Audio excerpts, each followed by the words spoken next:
السلام علیکم، پیغام اسلام اردو یوٹیوب چینل کی طرف سے ایک نئی ویڈیو لے کر آپ دوستوں کی خدمت میں حاضر ہیں۔ دوستو، آج کی حدیث صحیح مسلم شریف کی ہے جو آپ کی خدمت میں پیش کرنے لگے ہیں۔ اگر آپ اسی طرح کی ویڈیو دیکھنا چاہتے ہیں اور اسلام سے رغبت رکھنا چاہتے ہیں تو ہمارے چینل کو ضرور سبسکرائب کریں۔ شکریہ۔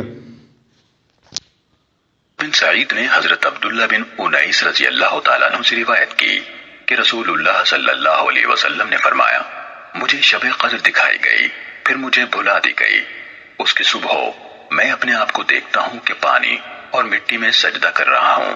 کہا 23ویں رات ہم پر بارش ہوئی، رسول اللہ صلی اللہ علیہ وسلم نے ہمیں نماز پڑھائی، پھر آپ نے رخ پھیرا تو آپ کی پیشانی اور ناک پر پانی اور مٹی کے نشانات تھے۔